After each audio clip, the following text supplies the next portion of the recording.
Shabbat Shalom, everybody. Breathe out the week and breathe in Shabbat. We begin with Yudin Nefesh on page 10.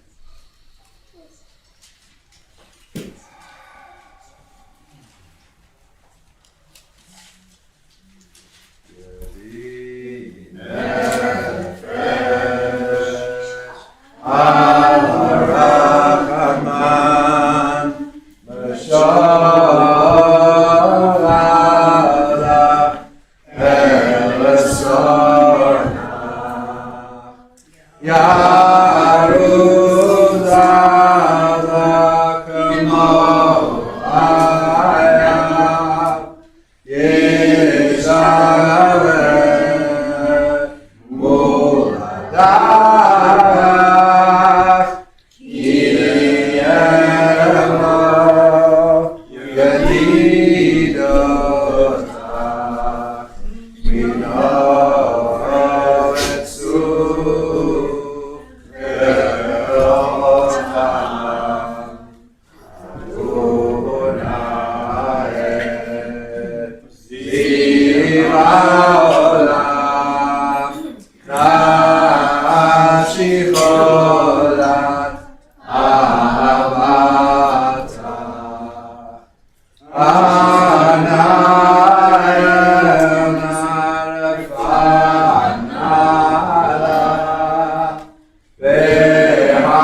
Behavotla Noazira Astit Chazek Petit Rafek Behayetala Shirichat Olam Vatiyemuna Rachamecha Kuzata Aleinu Hava Ki Zekama Nixol Nizam Le'or Tiferet Uza Anaeli Machadiri Kushana Ve'amtit Almam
Shabbat Shalom, Shabbat Shalom. Who would like to light candles? Anyone? There's not a huge amount here, but there's enough for several people to light candles. If anyone would like to?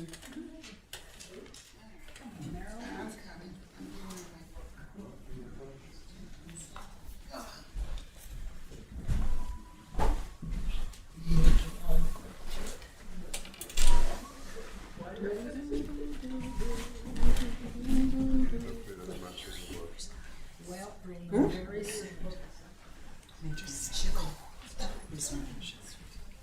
I'm going to take a few. That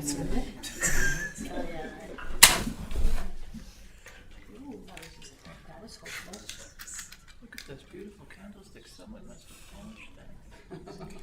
Who'd you do these? A professional polishing. Yeah. We can get from here. Come on.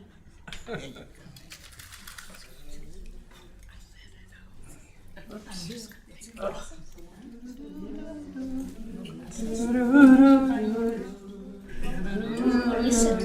Yeah. About 6 months.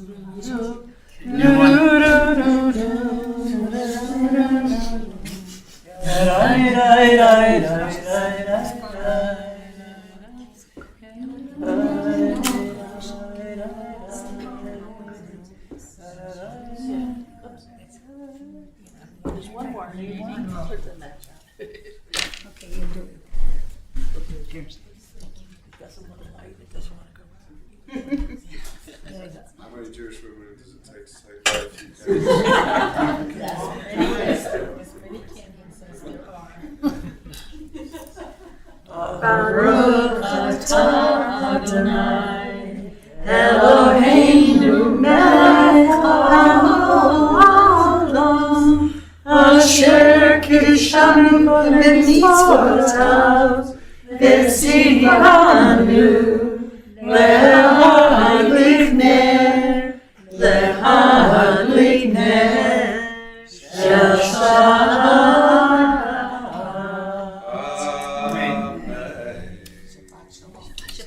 Shabbat shalom. Shabbat shalom.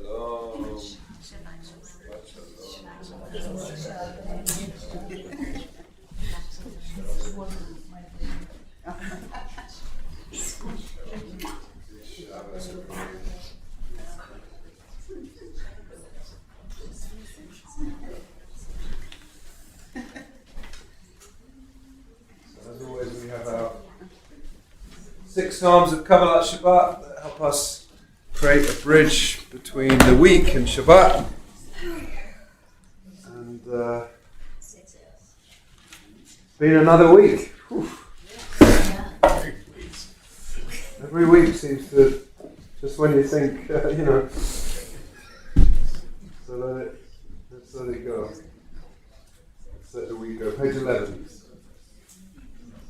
Unuranana Adonai Naria Setsu Yisheinu Kadma Fanav B'toda B'tzvirot Naria Lo Yalai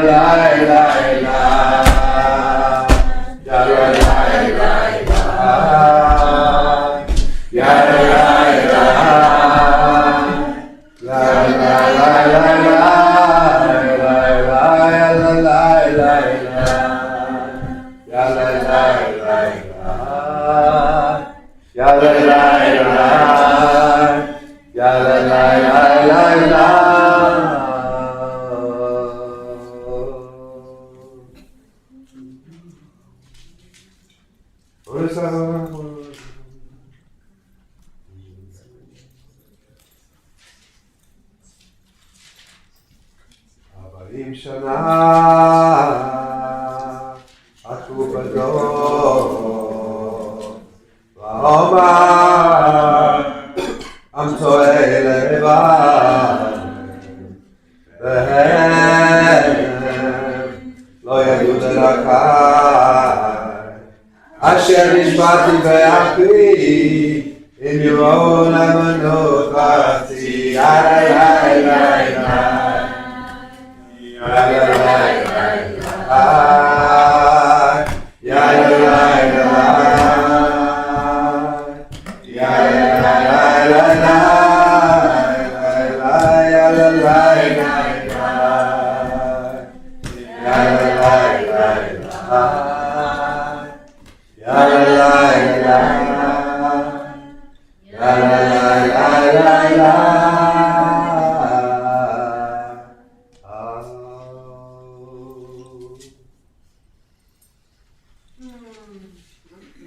Would somebody like to read out loud this lovely Marge Piercy piece on page 13, Shabbat Moment, at the bottom left of page 13? Go for it, Manu. Okay. Shabbat moment.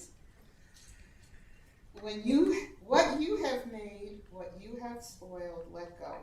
Let twilight empty the crowded rooms, quiet the jostling colors to hues of swirling water, pearls of fog.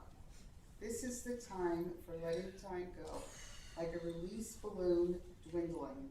Tilt your neck and let your face open to the sky, like a pond catching light, drinking the darkness.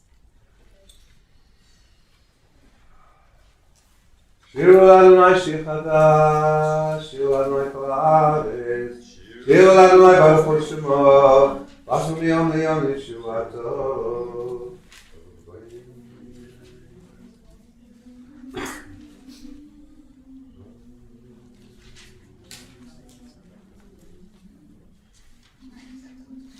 Shtachavu Adonai B'adar Kodesh, Yismucha Shemayim v'tagel haaretz, Yiram umalo, Yalos elai b'chol hashebo, Az yornu kol hatzeya, Lifnei Adonai kiba lishpot haaretz, Yishpot eber u'tzedek, Yamim b'emunato, My Malach Yudla v'tagel haaretz.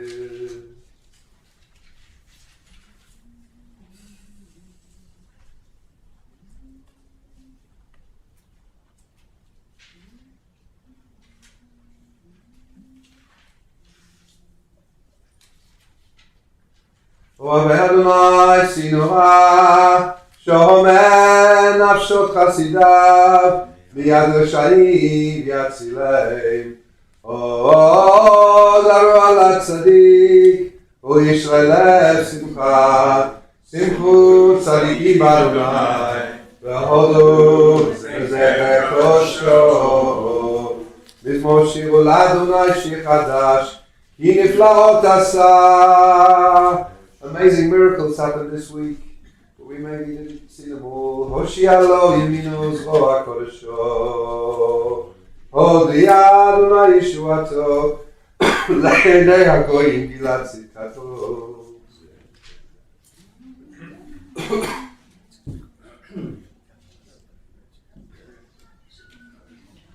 Lifnei Adonai Kiva Lishpot haaretz, Lishpot eber b'tzedek, Ve'anim b'meisharim,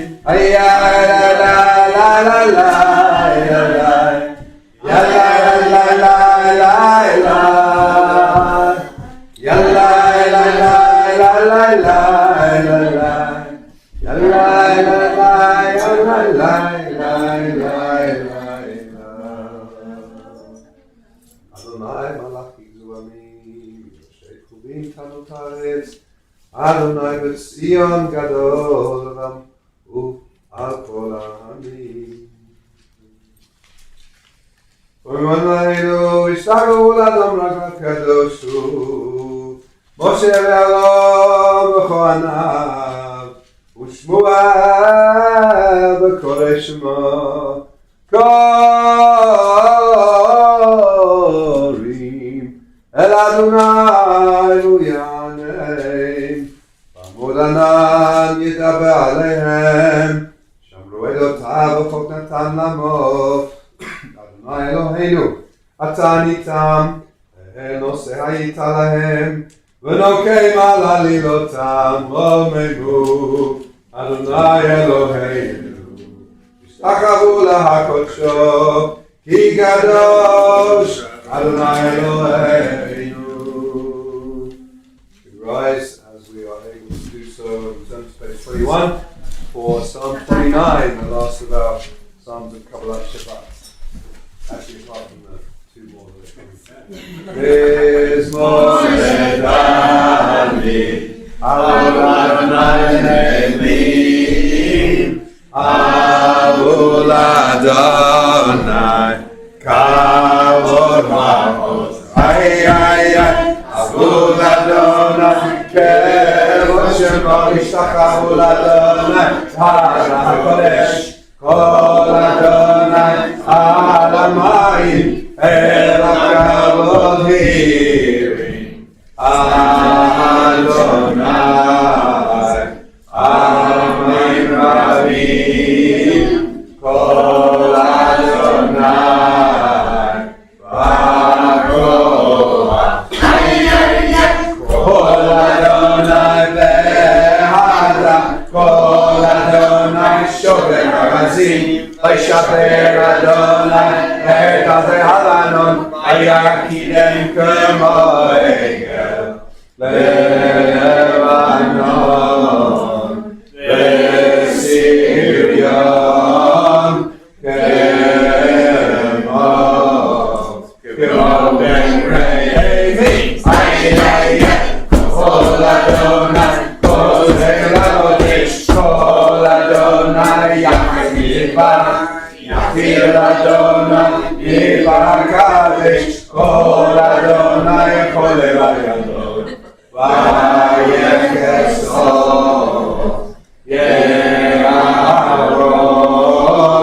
Ubeichalo, Kulo Omer Kavo, Adonai, Ma'avu Yashav, Sher Adonai, Melech Le'olam, Adonai Oz, Le'amo Yitem, Adonai Yevarech et Amo V'Shalom. Ay, ay, ay, ay, ay, ay, ay, ay,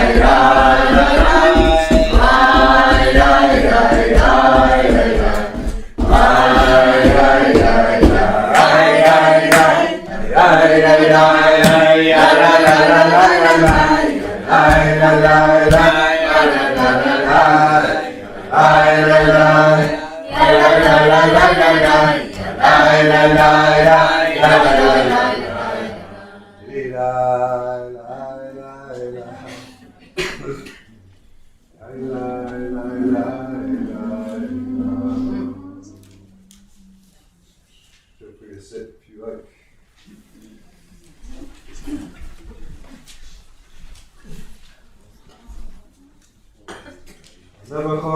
Nebuchadnezzar, page 22, the strength and the permission to let go.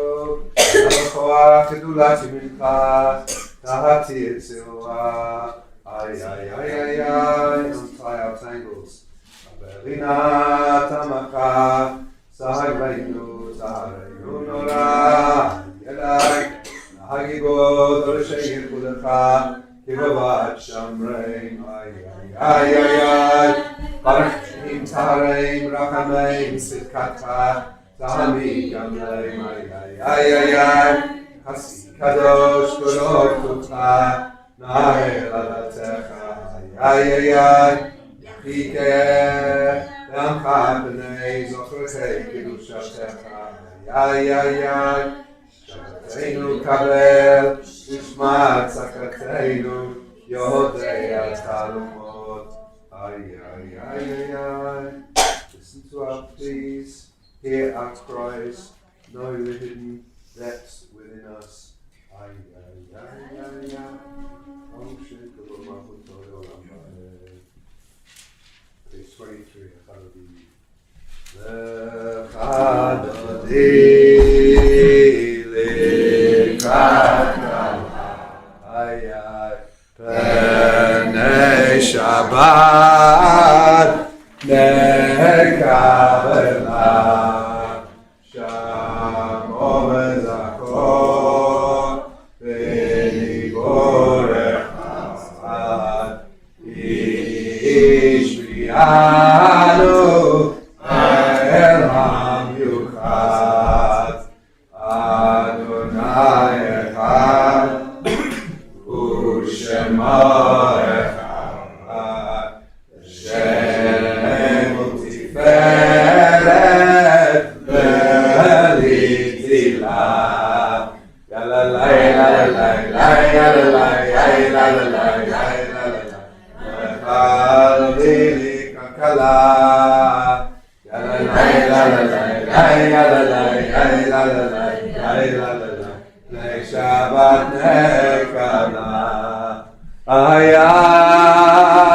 לקראת שבת לכו בלילה כי מקור הברכה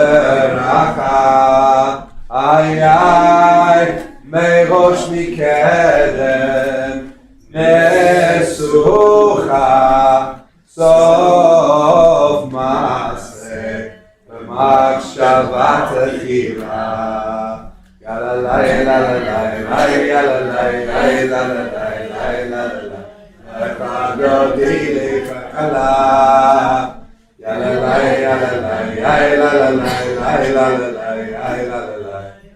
שבת נקלה מקדש מלך עם מלוכה קום יצא מתוך אף אחד רב לך שבט עמק הבכה יחמול עלייך חמלה יאללה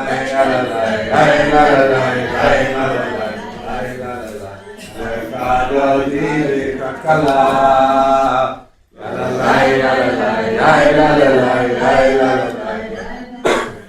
שבת נקלה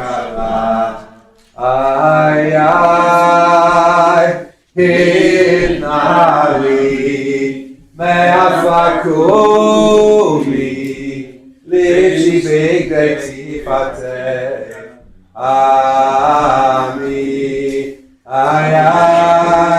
על יד בן ישי בית הלחמי קורבה אל נפשי יאללה לילה לילה לילה לילה דודי יאללה לילה לילה לילה לקראת כלה יאללה לילה לילה לילה בני שבת יאללה לילה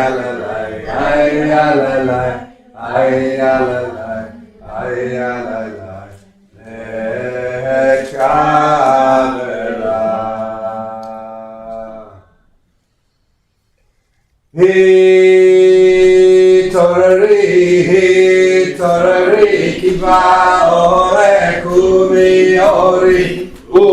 אורי שידברי כבוד אדוני עלי נגלה לך דודי לקראת כלה בני שבת נקבלי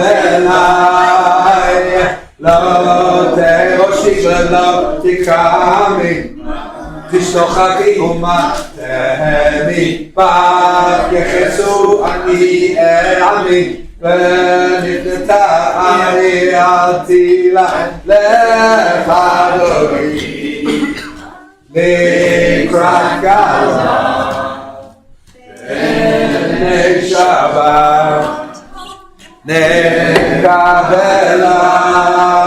והיו למשיסה שוסייך ורחקו כל מבלייך יסיס עלייך אלוהייך כמסוס חתנה כלה לך דודי לקראת כלה בני שבת נקבלה יבינו שמאל תפרוסי ואת אדוני תעריצי על יד איש בן פרסי ונשמחה ונגילה לך אדוני לקראת קלה פני שבת נקבלה בואי בשלום את פרלת המעלה גם בשמחה ובשמחה כל אמונה עם סגולה בואי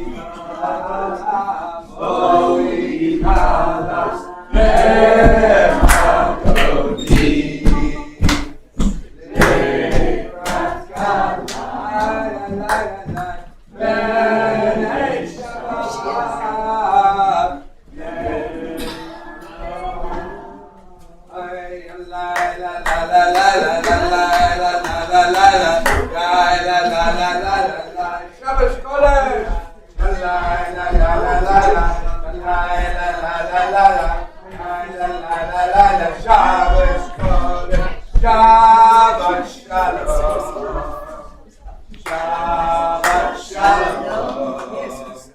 Shabbat Shalom. You're missing a party around there.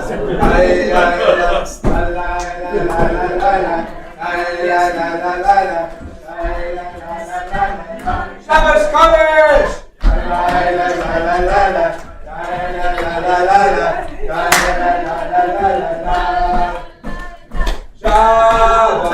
Shalom. Shabbat Shalom. Shabbat Shalom. Shabbat Shalom. Shabbat Shalom.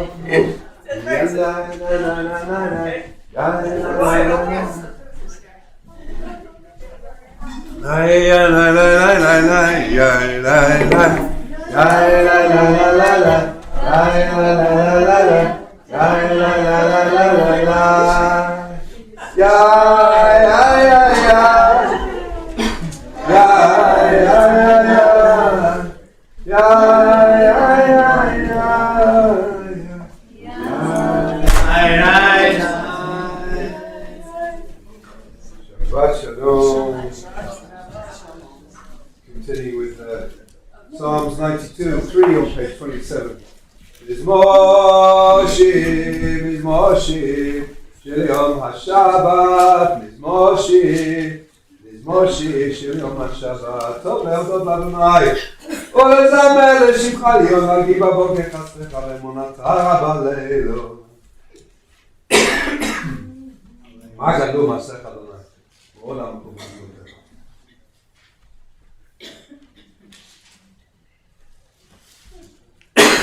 כי הנה אויביך אדוני, כי הנה אויביך יאבדו יפעלו כל פלאבן ותראים קירים כנים לא יברוכו בשם אלוהים ותבקני בשמי בפנים עלי מלאים תשמעון אזני צדיק אתה יפרח וירד בלבנון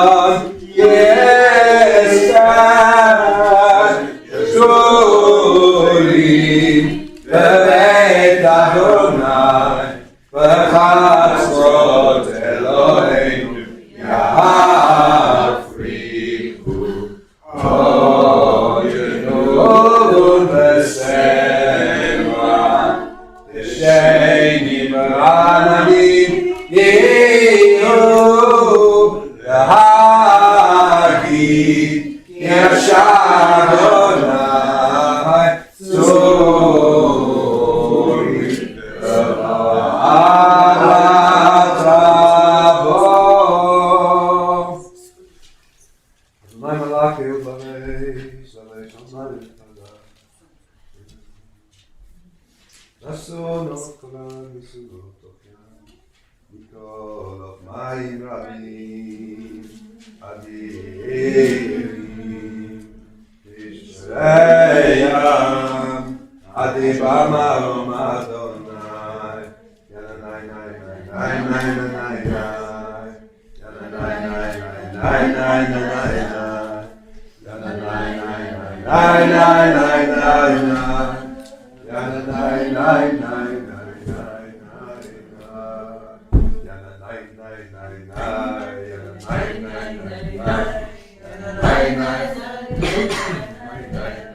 Kaddish, inviting everybody who's in a year morning or anyone observing the outside this Shabbat to rise and say Kaddish, recognizing that this Shabbat is Michelle Goldman's grandmother's yahrzeit, Trudy Weiss. It's also this Shabbat Louis Winnick, Debbie Tesla's father's yahrzeit, this Shabbat. And today was the yahrzeit of Todd Zoltan's mother, Joni Solberg Zoltan.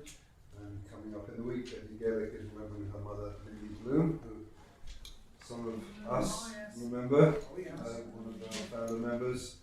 And Charlotte Smoker is remembering her mother, Franziska Sternberg. Marion Weingroff is remembering her father, Morris Allen Weingroff. Daniel Glowinski is remembering his mother, Mary Glowinski. Martin Zelinsky is remembering his father, Charles Zelinsky. Mike Madoff is remembering his father, his mother, Peggy Madoff. Lainey Rosen is remembering her sister, Phyllis, I think, Hyman. Rebecca Cohen is remembering her mother, Shirley Pearl. Larry Boulder is remembering his father, Sol Boulder. Larry Cohen is remembering his mother, Elsie Cohen. And Leslie Glowinski is remembering her mother, Beryl Cohen's ankle. And Howard Singer is remembering his mother, Tilly Singer. May all of their memories be a source of blessing. Kaddish is on page 30. Yadal Mikadash Shemei Rabbah. Amen. Be'alma Divrach Irutei Yamlich Malchutei B'chayechon U'Yomechon B'chayei T'chol Beit Yisrael Bagala Bizman Kariv Yimru Amen. Hey Shemei Rabbah Mivarach L'Olam L'Amei Almaya Yiparach V'Yishtabach Yipa'ah V'Yitomam V'Yitnasei Yitada V'Yitalei V'Yitalal Shemei D'Kudsha Ela Mikol Birchata V'Shirata Tush B'chata V'Nechemata Amiram B'Alma V'Imru Amen. Hey Shlamara B'Min Shemaya Chaim Aleinu V'Kol Yisrael Amen. Say Shalom B'Mama Huya Say Shalom Aleinu V'Kol Yisrael Kol Shvet.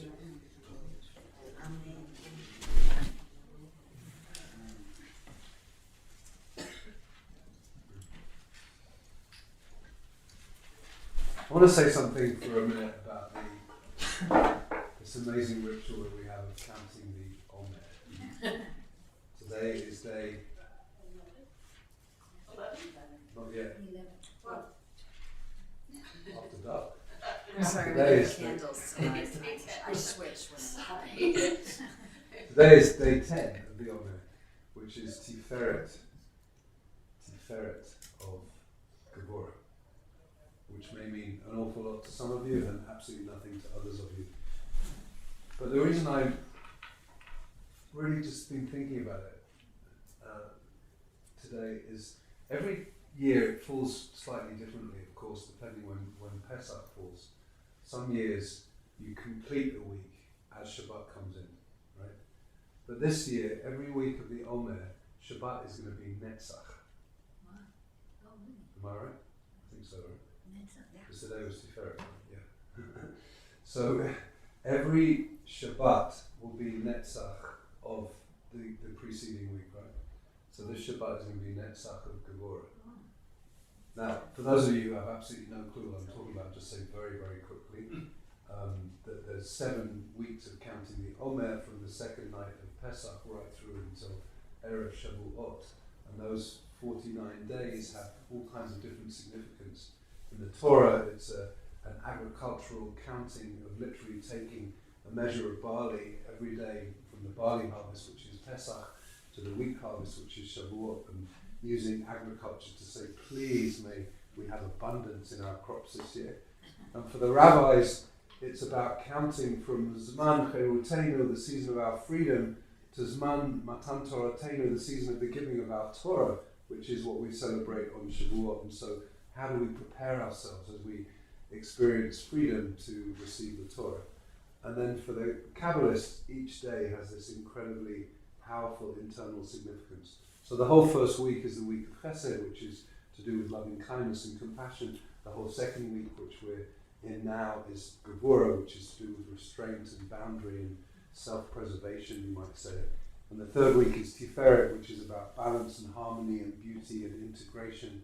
And the fourth week is Netzach, which is about sustainability, endurance, victory. How do you translate Netzach? Inspiration that sustains and inspires. Perfect, that's going to fit really well with what I'm about to say. Hod, the fifth week of Hod is about, Reb Zalman used to say, I think, transparency. It's about allowing the honor and glory. It's connected to Aaron, the high priest. It's about letting the glory shine through without kind of ego, just getting yourself out of the way to allow. Hod means like glory. And then the sixth week is Yesod, which is all about connection and relationship and regenerativeness and things like that. And then the final week is Malchut, which is about manifestation. So, whatever, we could speak all night about what these might mean. But the reason I want to talk about it right now is because, like I said, every single Shabbat of counting the Omer this year is going to be Netzach. And Netzach is a really important thing. We're living in a very difficult world right now. We're living in a very difficult world right now. I think we're all shaken by what we've been experiencing. I don't need to name what it is that we're experiencing. We're all experiencing something a bit different, but it's been an incredibly hard period that we've been living through. And what, as Jewish people, keeps us, what sustains us, what holds us, what nourishes us, what gives us the strength to carry on and to sustain ourselves. It is? That's on. Well, I was going to say Shabbat. Oh, Shabbat. It's Shabbat. Like the fact, I mean, I even though Shabbat is in some ways my hardest working day, Shabbat is still absolutely Shabbat for me. And I don't think I would survive this world if I didn't have Shabbat. If I didn't have the capacity to turn off my phone. What? to detox from the world, to take a news fast, to and just to be in presence and be in community and be in a day of prayer and study and all the rest of it. And when famously Achad Ha'am said, more than the Jews keep Shabbat, Shabbat keeps the Jews. More than the Jews keep Shabbat, Shabbat keeps the Jews. It's the thing that consistently, for thousands of years, has kept us together. It's the core of who we are as a community, who we are as a people. And so the fact that Shabbat and Netzach every week of this Omer period coincide, because Netzach is also about eternality. In Hasidic teachings, when they talk about something being Netzachi, it means it is eternal. It will endure everything. And so we're going to endure. We are going to endure as a people, and we're going to endure personally and spiritually and emotionally. And one of the things that our tradition gives us every week is a gift to help us endure, to help us sustain ourselves, is Shabbat. So after dark, we'll be saying it's going to be Netzach of Gevurah. But maybe Netzach of Gevurah is already here. Reb Shana said, because we lit the candles, but there's something so powerful, I think. Whatever our practice is, and of course we all have different ways of understanding Shabbat, different ways of practicing Shabbat, but there's something about the power of this day that I think is really important in this moment that we're living through. It's really important for me. I hope it's important for others of you too. So Shabbat Shalom. I think we're going to do a quick Mari, but I want to if people don't know, I want to recognise Professor Hilary from Kalisman, who is a member of our community, along with her husband Philip and their 3 children. The youngest, who is turning 1 tomorrow. Ruben has got his first birthday over his brisket. He's turning 1 tomorrow, and after dinner, Hilary's going to come back up here, and Hilary's going to give a fascinating talk on her field of expertise and knowledge, which is about the British mandate in Palestine. So, looking forward to hearing you and to learning from you, and thanks so much for being in, for your flexibility, because originally Hilary was going to be speaking in June, but we changed around. We have Robert and Halim in June now. She was going to be tonight. No, we need to follow up on that now. Yeah, she's in London right now. We'll have the Lowensteins follow her. Are you still friendly with her? I'm friendly with it too. I was calling you collectively Mr. and Mrs. Lowenstein. You used the last name. She's pregnant. Is she? Oh, wow, for sure. I told her. Anyway, we'll say more about that as an upcoming feature, but right now we're going to do Mari, and then we'll go down and have dinner. So the Baruch Hu is on page 39.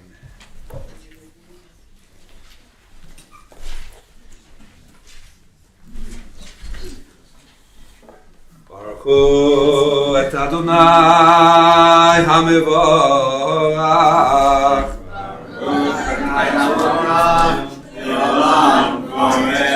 Baruch Adonai HaMevorach Le'olam Va'ed. Baruch Ata Adonai Melech Olam Asher Bidbaro Ma'ariv Ha'aravim Bochma Poteh Sha'arim. ומה ביום ומביא לילה ומבדיל בין יום ובין לילה אדוני צבאות שמו חי וקיים תמיד ימלוך עלינו לעולם ועד ברוך אתה אדוני המעריב הרבים. Page 40.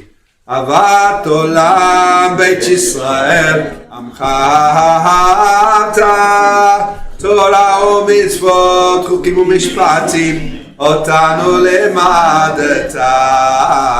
על כן אדוני אלוהינו, בשוכבנו ובקומנו, נשיח בחוקיך, ונשמח בדברי תורתך, ובמצוותיך,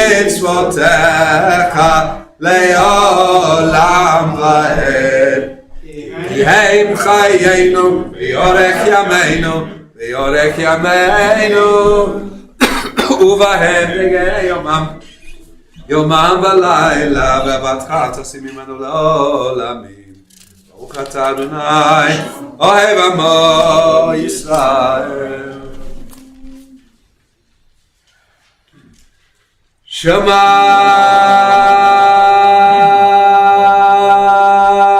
Yisrael Adonai Eloheinu Adonai Echad.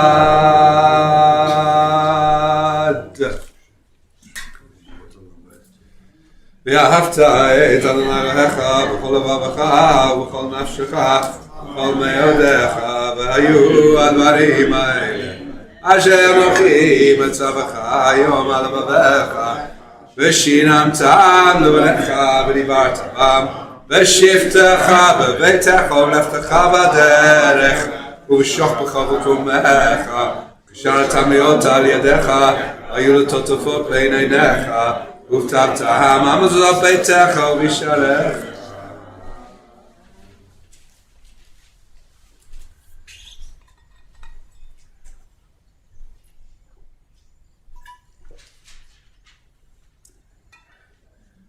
כתבתם על ביתך ובשעריך. ויאמר שלום אמרת להם.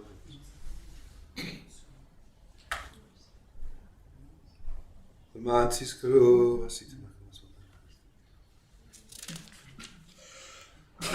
אדוני אלוהיכם אמן.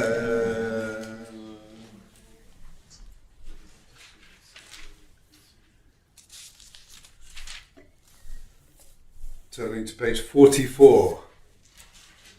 ומלכותו ברצון קיבלו עליהם משה ומרים ובני ישראל לחנו שירה בשמחה רבה ואמרו כולם מי כמוך באלים אדוני מי כמוך נדע בקודש נורא תהילות אוסף אלה מלכותך ראו בניך וקיים לפני משה זה לי אנו ואמרו ימלוך לעולם ועד נאמר כי יפעד אדוני את יעקב וגולו מיד חזק ממנו ברוך אתה אדוני גאל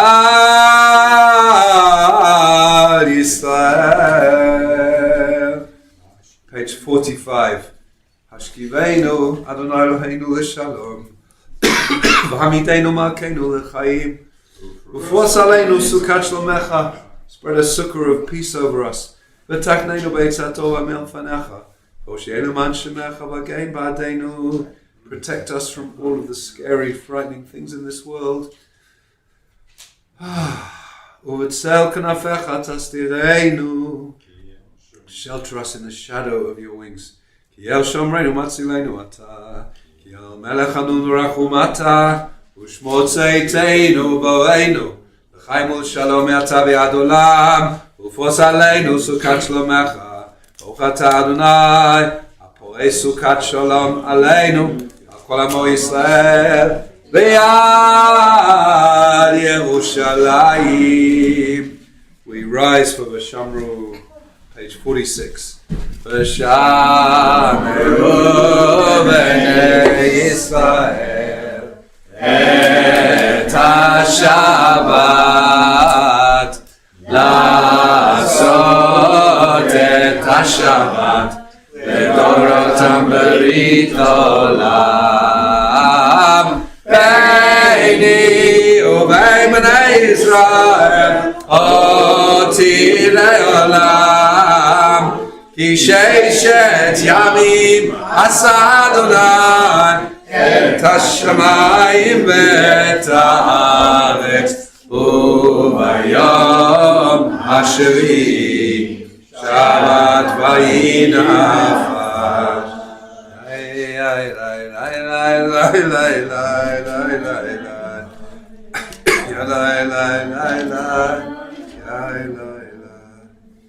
יקדע ויקדש שמי רבה ועמד דברה חירותי וימליך מלכותי בחיי כל וביום כל ובחיי לכל בית ישראל בגלה בגלה ובזמן קריב ואמרו שמי רבה מבורך יעולם עולם לעלמיה יפרח וישתבח ויפעל ותרומם יתנשא ויתעתע ויתעלה ויתעלל שמי לקודשה לעילה כל ברכתה ושירתה תושבחתה ונחמתה אמירם ויאמר ויאמרו Sign Amidas, page 47. If you haven't read the Sefer HaBahir piece about Vayinafash on the previous page, it's beautiful.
Ay, ay, ay, ay, ay, ay, ay. Ay, ay, ay, ay, ay, ay, ay. Ay, ay, ay, ay, ay, ay, ay, ay. Ay, ay, ay, ay, ay, ay, ay.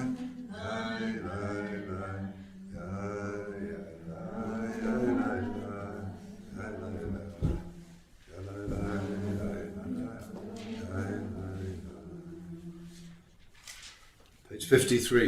ויחול השמיים והארץ וכל צבאם, ויחל אלוהים ביום השביעי מלאכתו אשר עשה, וישפוט ביום השביעי מכל מלאכתו אשר עשה. ויברך אלוהים את יום השביעי ויקדש אותו, כי בו שבת מכל מלאכתו, שברא אלוהים לעשות. ברוך אתה אדוני אלוהינו ואלוהי אבותינו ואמותינו, אלוהי אברהם, אלוהי יצחק, אלוהי יעקב, אלוהי שרה, אלוהי רבקה, אלוהי רחל ואלוהי לאה, האל הגדול הגיבור והנורא לעליון, כהני שמיים וארץ, מגן אבות בדברו, מחיי מתים במאמרו, האל הקדוש שאין כמוהו, המניח לעמו ביום שבת קודשו, כי בם רצה להניח להם, כי בם רצה להניח להם, לפניו נבוא ביראה ופחד, ונודה לשמו בכל יום תמיד, בין הברכות אל ההודעות, אדון השלום, מקדש השבת, ומורק שביעי, ומניח בקדושה, יעמידו שני עונג, זכר למעשה בראשית. אלוהינו ואלוהי אבותינו, רצי במנוחתנו, קדשנו במצוותיך, ותן חלקנו בתורתך. סבנו מטובך, ושמחנו בישועתך, ותהי ליבנו לעבדך באמת, והנחילנו אדוני אלוהינו באהבה וברצון שבת קודשך, וינוחו בישראל מקדשי שמך. ברוך אתה אדוני מקדש השבת.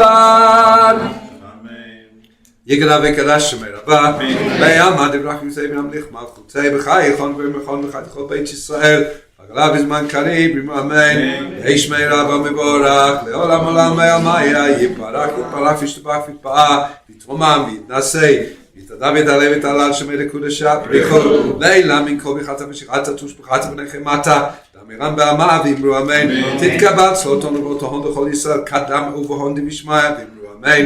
יהי שלום הרב מן שמיים וחיים עלינו ועל כל ישראל, אמרו אמן. עושה שלום במרומיו, הוא יעשה שלום עלינו ועל כל ישראל ועל כל יושבי תבל, ואמרו amen. Shabbat shalom everybody, Shabbos, welcome. We'll finish up in a second with Elena and Wallace Kaddish. Welcome everybody. Would really encourage everybody to say Shabbat Shalom to at least 2 people you don't know. I know this crowd, there's a lot of people here who don't know other people. So make sure you meet someone you don't know.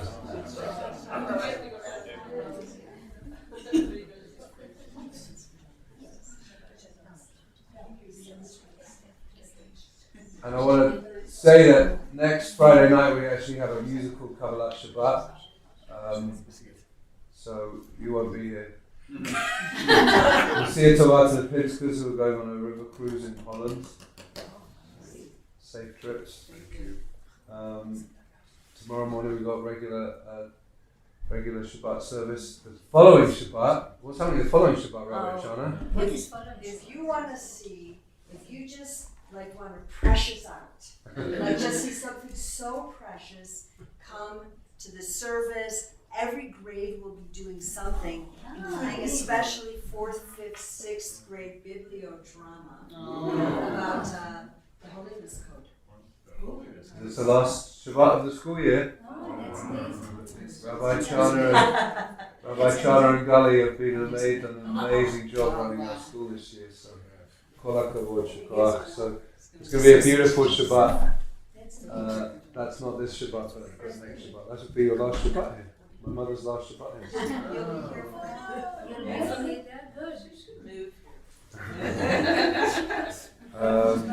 What else is there? Anything else that we should talk about? Hello. Shabbat Shalom. Yom HaShoah. Could I forget that? So important. Yom HaShoah is on Sunday.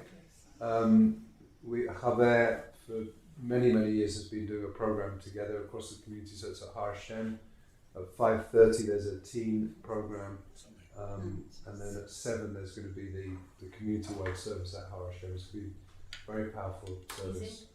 Rabbi Green has been doing a tremendous amount of work on it. We've got some of our city commissioners who are going to be reading a resolution about anti-Semitism. Tara Weiner and our city council rep is going to be lighting one of the candles, because you may have heard there's some crazy stuff happening in our city council.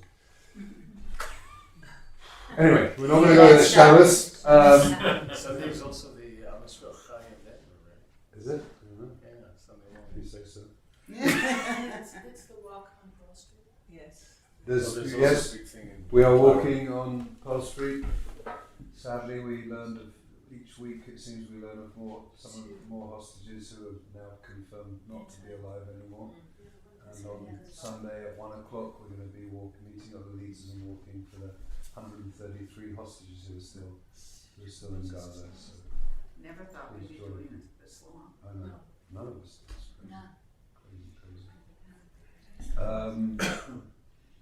Yeah, so I think that's enough of announcing, isn't it? Is this a concert? The Yom HaShoah concert, yeah. There's a big poster about it there. Achi Noam is performing a concert at Bowler Theatre, which is, And this may not be appropriate, but have you spoken to your friend Pedro? How does he feel about what's going on? it's funny you should mention him, because I haven't seen him, I saw him today. Oh, Who are we speaking of? Pedro. Who is it? We didn't get into it that much. We're gonna get together next week. I'll let you know. I mean, he's our friend. Don't mistake about that. His whole work now is that he works for an organisation called Unify. His whole thing is about bringing people together across differences. So he's not the crazy binary stuff that goes on. He's not into any of that. Yeah, that's where. I learned from my friend Rabbi Shana that if you see a very non-binary situation in a binary way, you're missing something. Like that's what's going on. There's nothing binary about the Middle East, and people choose to see it in very binary ways. It's very unhelpful. Anyhow, enough. I'm sure we'll get to learn about some of where this mess came from. Nice one from England. Yeah, wasn't it the British fault? Yeah, I remember it very well. Yes, Esther was there I in was Israel living during the there. mandate. She was a teenager. I went to school at that time, And you didn't and I like. hated the British. Yeah, we call them kalaniyot. Puppies.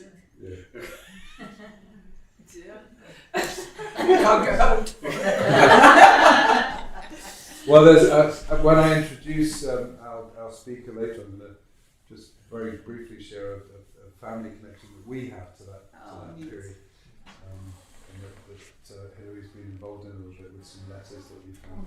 But that's a whole other story. I'll keep you in suspense. Let's finish up with Aleinu. Let's do the Hashivota. Let's do our alternative.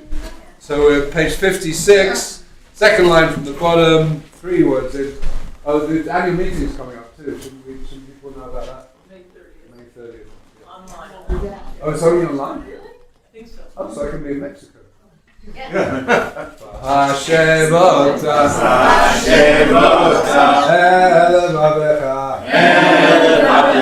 Ki Adonai. Hu Elohim. Asher השבota, אל לבבך, כי אדוני, הוא אלוהי, אמר, היה אדוני, מלך על כל הארץ, ביום ההוא יהיה אדוני אחד, ושמה אחד,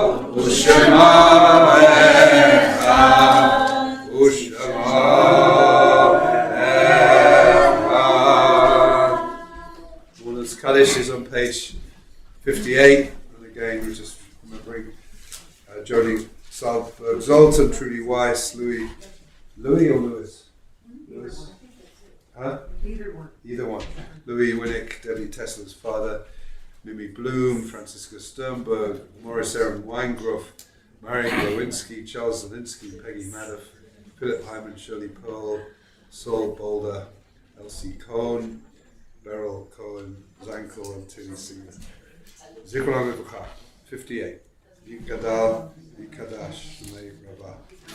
Alma, Divrah, Yote, Yom Lichma, Hote, Chayechon, V'yomechon, Chayei, T'chol Beit Yisrael, Ba'agala, V'zman Kari, V'imru, Yehei Shmei Rabah, Yiparach, Yishtabach, Yipa'ah, Yitlamam, Yitnaseh, Yitada, Yitaleh, Yitala, Shmei D'Kudshah, Elah, Nikol, Virchata, Shirata, Tush B'chata, V'nechemata, Tamiran, Ba'ama, Yimru, Amen. Yehei Shlama, Rabba Min Shemaya, Chaim Aleinu, Al Kol Yisrael, Amen. Say Shalom V'Romah, Say Shalom, Leinu, Al Kol Yisrael, Toshvei Tevah. Something else about this Shabbat of Netzach of Gevurah. What's the date tomorrow?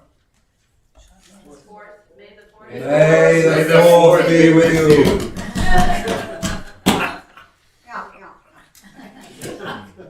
As there's a lot of May the 4th birthdays. Not only Reuben Kalisman's first birthday, but Howard Susskind also has a birthday tomorrow.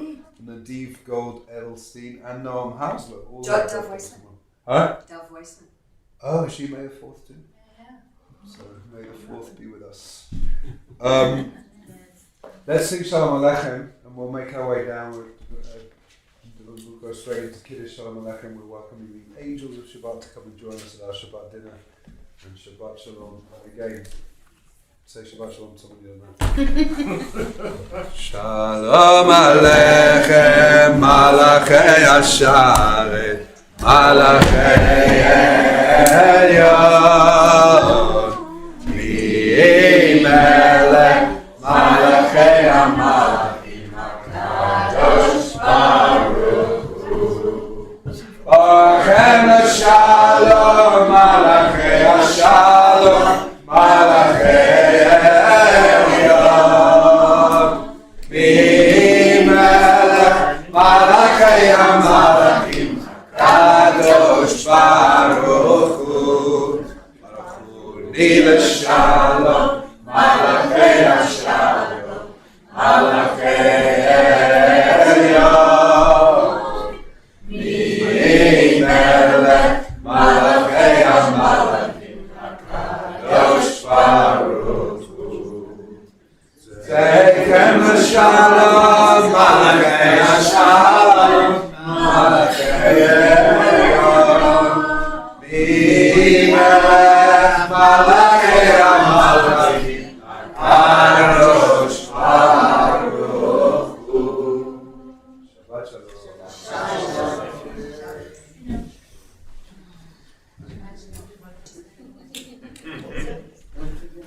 Shabbat Shalom, everybody. Welcome to any of you who are joining us on live stream. Apologies, we're starting a few minutes late, but it's Shabbos. Shabbat time.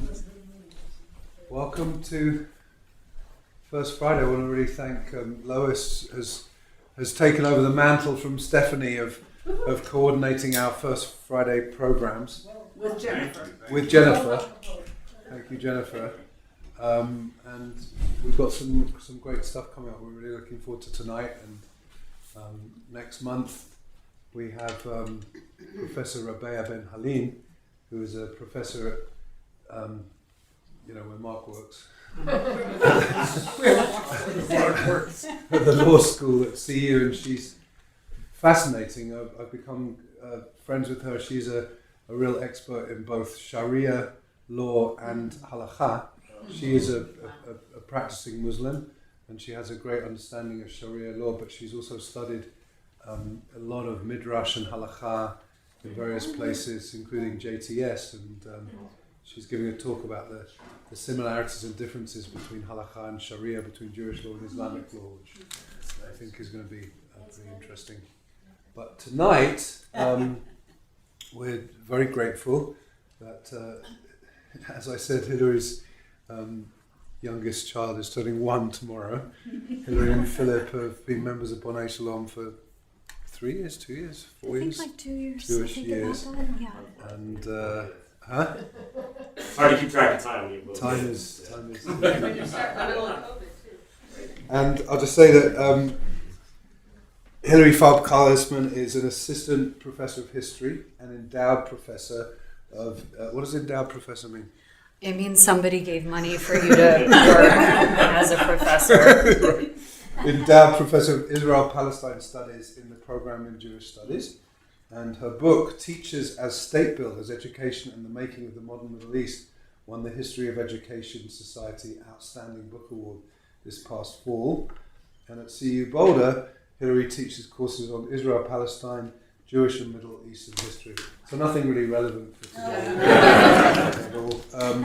One little piece that when we first really connected, my mother, who is here, has a close friend called Jeremy Hogben, who is in his 90s and not doing that well. But his father, Sidney Hogben, was was a British civil servant, but he was the head of education in Palestine in years. Do you remember what years it was like? Well, he's actually like the deputy head, but he subs in for the head, I think, during the 1930s. And the piece that's relevant and where we connected is that he has childhood memories of growing up in Jerusalem when it was Palestine, and one day he was talking to me and my mother, and he said, "I've got all of these letters." Every week his father would write a letter home to his mother, and he has all of these letters, and I have copies of some of them, and I showed them to Hilary, and we're trying to help him get them archived. And so that was really where we kind of connected over this, because it's absolutely Hilary's area of speciality. So anyway, the title of, can I say the title of your talk? Mm-hmm. The title of this talk is Politics, History and Standardized Testing in the Middle East. Thank you for being here. Thank you. So thank you all for coming. So today we're going to kind of step back into the past, and we're going to talk about the political history of standardized testing. So first, what do I mean by a standardized test? I mean a uniform test. So this means all the students taking it are supposed to take it under the same conditions, read the same questions, and have it be scored in a uniform way. So the area I'm focusing on is Britain's Middle Eastern mandates. So not just the mandate for Palestine, but also Iraq and Transjordan. And the main thing I'm going to talk about is how standardized tests kind of come into being, and also how do they get used in different ways by different people. And this helps them continue, and sort of since you get them, you have the same criticisms you end up with of standardized tests today, right? That they encourage rote memorization, that they're impractical, and yet they persevere. So we're going to jump back to 1931. And so there's a young Arab Palestinian, and his name is Abdul Masih Anton, and he writes a letter to Herbert Brett Smith and C.S. Lewis. And so then these two individuals are fellows at Oxford, but they actually also work as external examiners for the Palestine Board of Higher Studies, which I'm going to explain to you what it is later. So Anton had recently received his results on Palestine's diploma examination. This was a post-high school exam graded by Lewis and Brett Smith. Anton wrote to them because he wants to know, how does this exam define his educational achievements as well as those of the Mandate for Palestine? And he writes in English, he writes in very careful cursive, and he says, my examiner's reports show that all of us candidates were properly educated. There is no doubt that education is rapidly progressing in Palestine. The results, as your reports show, were very good, not only in English literature, but also in history, and I took distinction. I, of course, never doubted I should pass, but I was not expecting so much appreciation on the part of the examiners. Then he asks, is his mark of distinction in comparison with other Palestinian students who sat for the examination, or if his efforts had been measured against an ordinary or European standard? So Brett Smith, right, the other sort of examiner, says actually that he only gets a pass. So it would give him the wrong impression to tell him that we examined him on a European level. But he thought locally he could get distinction. So one of the things you see here is there's this question of standards. Is it a local standard? Is it a national standard? Is it an international one? And these are things that people are thinking about in these mandates. So what are the mandates? Basically, after World War I, the League of Nations, and I'm focusing just on the Middle Eastern ones, there are also ones in Africa. The League of Nations awards Britain and France the right to sort of govern these territories temporarily. It's really supposed to be legally like a guardianship, right? And so essentially, once these people are modern enough to stand on their own, then Britain and France are supposed to leave. For Britain and France, this is a chance to maintain their interests in the region without the expense of direct colonialism. Actually trying to conquer an area and keep it as an explicit colony is much more expensive than trying to rule sort of indirectly. And so what Britain ends up doing is in Iraq and Transjordan, which will become Jordan, they set up monarchies. And the idea is this will kind of, the monarchies will be amenable to British interests. In the Mandate for Palestine, they rule much more directly because the charter of the Mandate says it is going to facilitate a Jewish national home in the Mandate for Palestine, which is not what the majority Arab Palestinian population wants. So Britain ends up having to maintain a lot more direct control of the Mandate. So the people who are involved in the standardized tests of Palestine, Transjordan, and Iraq judge students as well as the mandates themselves according to these exams. But as we've seen, right, the kind of official judgment is that these people cannot be equal to Europeans. Despite the fact that this is actually an exam that is created by a combination of local and British, also American individuals. During the course of the mandates, you end up with standardized tests taking hold. And one of the things you see is that these tests from the beginning are used in different ways by different people. So for the British officials involved in education, their main concern is you will end up with too many educated people, because then they will become nationalists and rebel against you, especially if you cannot find all of them jobs. And so the idea of an exam, right, is you're going to limit the number of people who can advance to higher education. And they're really explicit about it. Like, again, there is no, they're very clear. But for the people taking them, and one of the things with the exams that I'll talk about, these are content-based exams, right? It's not meant to measure aptitude, it's meant to measure knowledge. So there's this idea of objective knowledge that is out there, that is up for grabs for anyone, right? And so the idea for these students is you could prove yourself equal to people around the world through these tests. When Iraq, Jordan, and Israel become independent, these tests only get stronger and more important. Also, when you end up with a Palestinian Authority in the 1990s, one of the things they do is create their own version of some of these tests. So one of the things I look at in my research is this idea of a universal field of knowledge that could be attained by anyone is something that is also wielded in a repressive way, right? It can be a way of saying, no, you will never meet this standard, while holding that standard out indefinitely. So these standardized tests use that sort of promise and the ability to restrict people from achieving what it promises simultaneously. So one of the things to remember about these areas is they have actually like pretty different educational histories, even though they end up with the same kind of tests. So in Iraq, the British actually tried to directly control it. There's a huge rebellion in 1920 where you actually have Sunni and Shia working together against the British. And, you know, sort of, but it's very expensive to crush.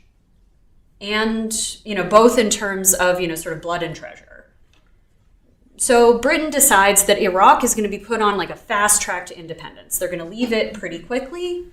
And education is something they can just give to the Iraqis. So this means you had British officials who thought they were going to direct education in Iraq who were becoming advisors and having to listen to people who are Iraqi citizens as to what they should do with education. So when the British are in control of education in Iraq, which is basically from like kind of parts of it in like 1918 through like 1923, they start pretty quickly with the standardized exams. And their idea, again, is to prevent too many people from reaching particularly secondary school, high school, or above. And so in the middle of that rebellion, in 1920, you still have exams. It is a war zone. And yet, you have these exams in Baghdad, Mosul, and Basra, which are conducted on the most modern lines. So after 1923, though, the British lose control or give up control of Iraqi education. And so there is this man, his name is Sati al-Husri, and he is an Ottoman, and he then ends up going to Iraq, and he loves French models of education. And his idea is that this is how you unite a diverse country, right? You have all of the students taking the same exam at the same time across the entire country. And his idea was this is also a way to indoctrinate them in his particular political view of Pan-Arabism. Again, across religious divisions, also across ethnic divisions. There are large, like Turkish, sort of like Yazidi Jewish populations within Iraq. So one of the things you see that he does as well, so you get exams to go in between every level of schooling. And also he says anybody, even if you were in a foreign institution, even if it is a missionary school, you still have to take the same Iraqi exams. And if you take them, you can get out of military service. So they become extremely important and extremely popular. One of the things he also does in thinking about this idea of standards is he uses exams to try to prove that Iraqi students are equal to those in the West, as he understands it. So one of the things he does is he actually distributes IQ tests to students who are sitting for Iraq's normal exams. And he just translates it literally into Arabic. And he gives it to students, and he says, in a nutshell, Iraqi students are not below the level of their American peers with regards to intelligence. So he says, look, like, examinations are evidence of standards. Iraqis are just as smart as Americans, and we're done, right? So in Transjordan, the educational system is actually a bit of an afterthought for sort of British officials. And I would say Transjordan has a much smaller population. It's much less dense in terms of its population and did not have that many schools during the Ottoman period. People would actually go to Damascus most of the time to get their education. Suddenly it's a British mandate. And so you have students in Transjordan taking exams from Palestine. And, you know, sort of, so they basically are taking the exact same thing Arab Palestinians are taking. And very few people are able to reach the level of education to take a secondary school exam. One of the things this means is that the few people who are able to get a secondary education all go to school together, and they tend to be the country's elites. So, you know, I have these memoirs where this guy, he's a physician, Abdesalam Majali, he's a professor, he's the prime minister of Jordan twice, and he remembers joking with a future professor and president of the University of Jordan about who's going to get the higher grades on their exam, because they take them at the same time with each other. And one of the other things is, in order to take the exam, they rent a house in Amman so they don't have to like commute, right? So again, this is they have to be at a bit of an elite level to be able to take it. So in the Mandate for Palestine, the Arab community really wanted to improve the standard of education. They would like more education throughout the entire mandate. So you end up creating this Palestine Board of Higher Studies. And this board is going to administer examinations in the mandate.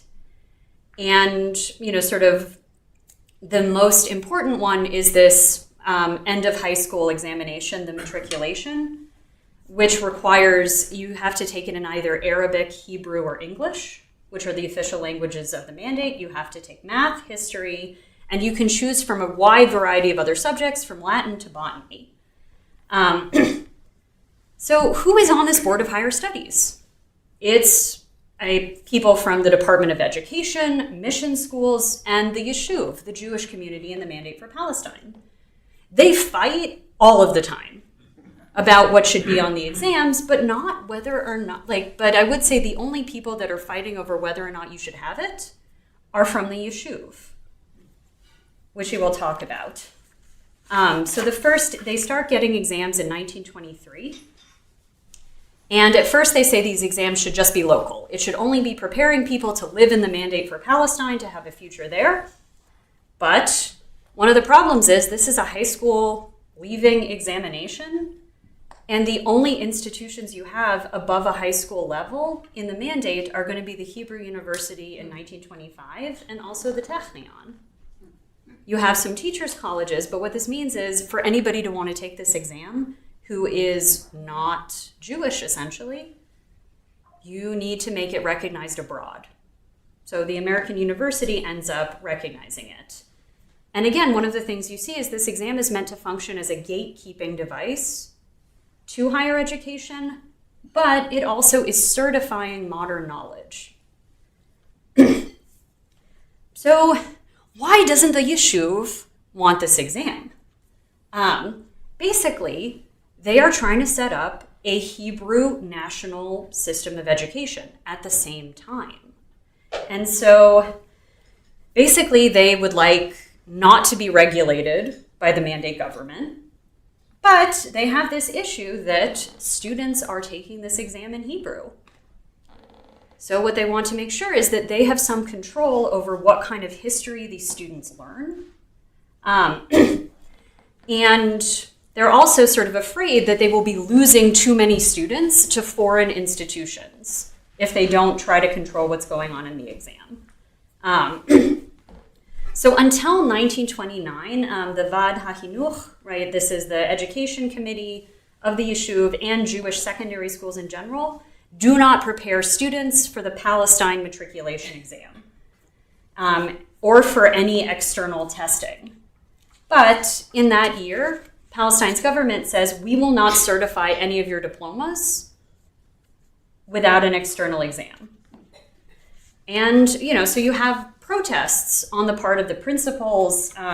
So one of the things is Jewish gymnasia secondary schools take 5 years, and they're considered a prerequisite for entry into the Hebrew University. And so the Palestine matriculation measures a grade below the final year of Hebrew secondary schools. But also on a more profound level, a larger concern is this creating national and Zionist curricula. So the principal from the Herzliya Hebrew Gymnasia refuses anybody who isn't Jewish coming into a school and inspecting it, and he complains that this Palestine matriculation exam doesn't have enough Hebrew subjects. And again, one of the problems with it is if you pass it, then you go to like the American University of Beirut, which actually is the main medical school for the region. So you do have a lot of people going there. Hebrew University doesn't get a medical school until after the end of the mandate. And then you have a bunch of negotiations, people are complaining. But by 1933, Hebrew secondary schools create their own competing exam, the Bagrut. And this exam, at that point in time, only allows students to go to Hebrew University and later to the Technion. One of the complaints with this exam is actually that it's much easier than the Palestine matriculation exam. Also, than the international London and Cambridge matriculation exams, which directly allow admittance to British universities.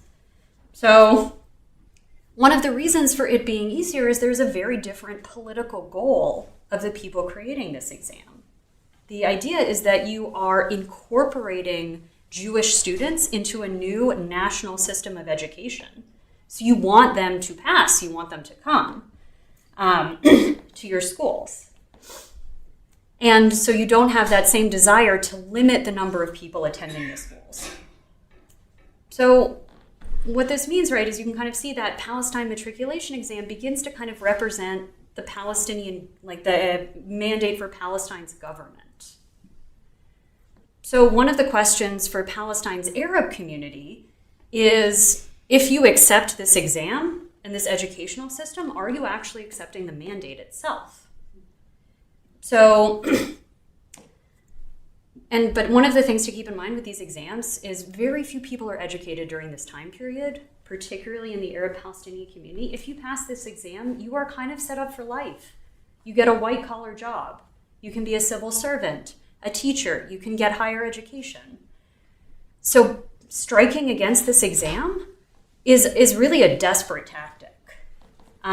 So in 1936, you have an Arab Palestinian revolt against British rule as well as Zionism. And so in the middle of this revolt, you have people refusing to take the exam. And so, sort of basically only 39 out of over 100 people who said they were going to take the exam in Arabic don't take it. And, the local, there's an English language newspaper, the Palestine Post, which ends up becoming the Jerusalem Post. And in it they say, well, conditions in the country are unsettled. So that's why very few candidates take this exam in Arabic. But a student at the Anglican St. George's School, it's a private school in Jerusalem, writes to this newspaper saying, actually, the Arab candidates are all present, but they refuse to sit for the exams because they are in solidarity with the people who were striking against the policy of an establishment of a Jewish national home in this country at the expense of the Arab existence. So, and he says, look, they are part of this strike. And they had asked, though, people to suspend the exam rather than cancel it. So the Palestine Board of Higher Studies is trying to figure out what to do. So they meet with each other and they say, should we get rid of this exam? Is it actually improving the lives of Palestinians' youth? But one of the things you see is that the Palestinian, Arab, and British officials actually unite saying they want to keep this exam. They both say, and again, it's for different reasons. For the Palestinian Arabs involved in crafting the exam, the idea is you are creating another national elite. This is your chance to educate people at a broad standard. And again, for the British officials, they also really like exams.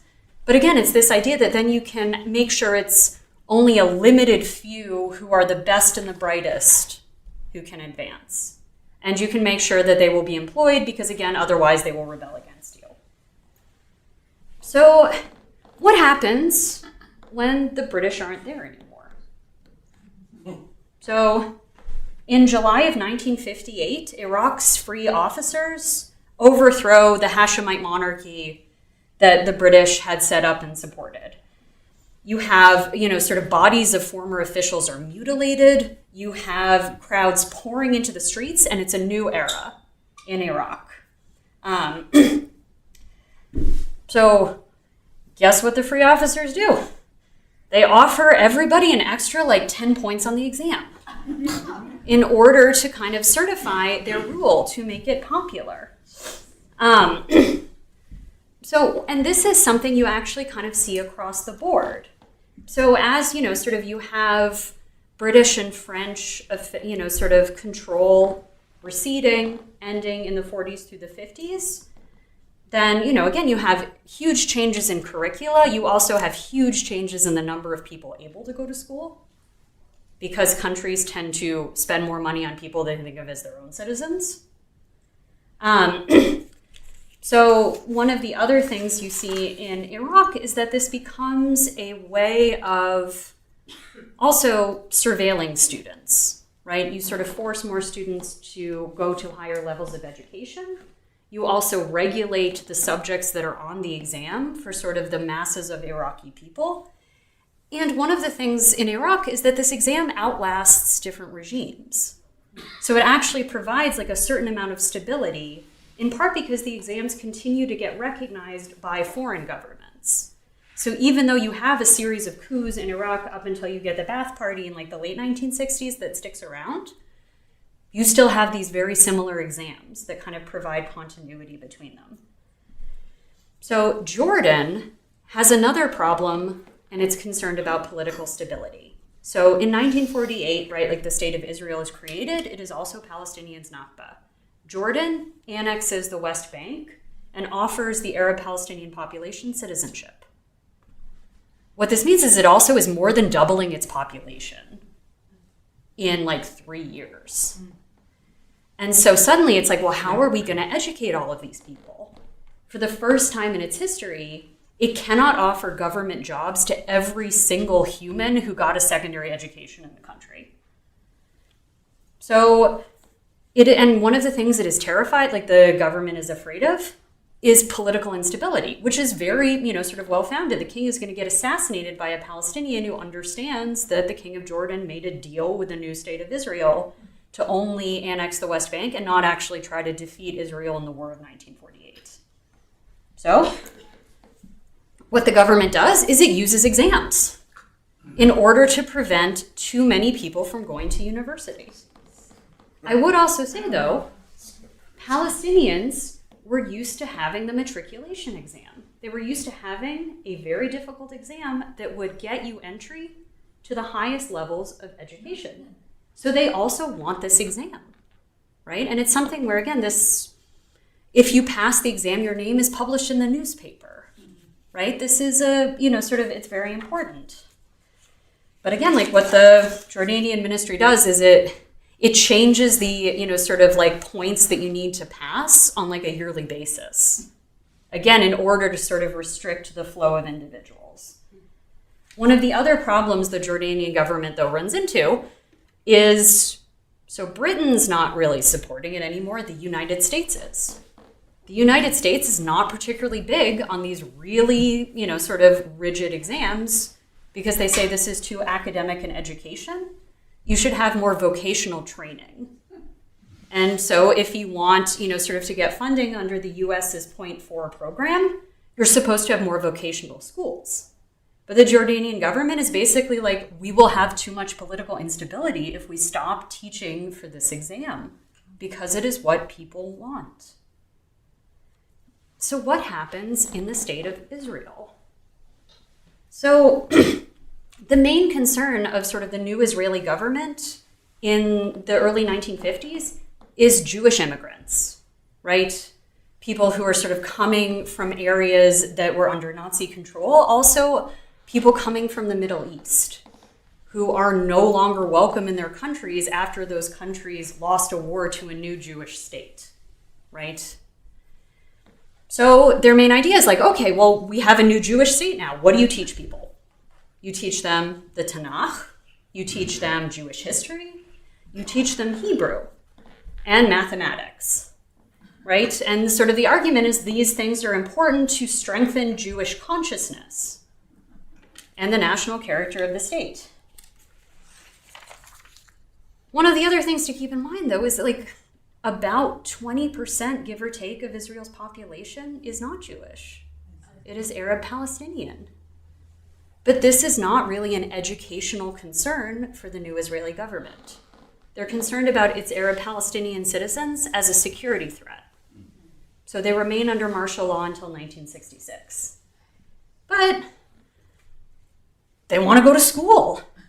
So what does this mean? They learn Hebrew. They learn the Tanakh. They learn Jewish history. But one of the other things they do is they kind of argue that this makes it more difficult for them to pass than Jewish students. They are having to learn 2 additional languages. You also have to learn English. And that the fact that so many of them are not passing the Bagrut, right, this matriculation exam, they argue that this is evidence of the state's failures to its Palestinian citizens. So, for example, in 1960, there's an Arabic language Israeli Communist Party newspaper, which says that the low pass rate of Arab Palestinians is an embodiment of the politics of making Arab communities ignorant and eliminating the hopes of the rising generation. And they say that maybe this is on purpose, that you are trying to deprive people of being able to advance. And so one of the things that's interesting is throughout this history, they're not asking to get rid of that exam. They are asking to give them more resources, more training to be able to pass it. So into kind of the present day, the question of which exams are available to people and what choice they make is a really important one. So in 2014, the East Jerusalem municipality starts offering incentive to Palestinian schools to teach towards the Israeli Bagrut exam instead of the Palestinian or Jordanian equivalent, the Tawjiki. And, sort of after Donald Trump recognized Jerusalem as Israel's capital, the Israeli government put in motion plans, according to it, to deepen Israeli sovereignty by paying more schools to have their students take the Bagrut. So one of the things you kind of see here is this idea, right? Because the exam you take defines where your future is. So the idea was this is a way to kind of bind people to the country, to make it more part of Israeli territory, to have that exam being taught. So that said, also once exams are implemented, they can be really, really difficult to get rid of, right? This sort of promise of objectivity, of standards, and also the very concrete privileges they offer are something that a lot of people like. So one of my sources, it's written by this guy, Ibrahim Douaidar. He's an American-trained Iraqi teacher. And he writes in the early 1940s, look, exams inspire students' discontent and fear to the extent that each student views failure as a terrifying specter that shatters his nerves. But he says, look, but exams are necessary. You need them as a metric of education, and this is how we test students' knowledge, but also we kindle a spirit of vigor in the student. So he likens exams to weights and volumes and measures of time and heat. And he says that Iraqis and Arabs have to take from modern educational systems what fits the sons of Arab countries. And again, it reads better in the Arabic. But, he says education is the foundation of the civilized community. So one of the things he says is, look, standardized testing is a way of building a community and also bringing Iraq into the civilized world and having proof of it. So thank you. I look forward to any of your questions.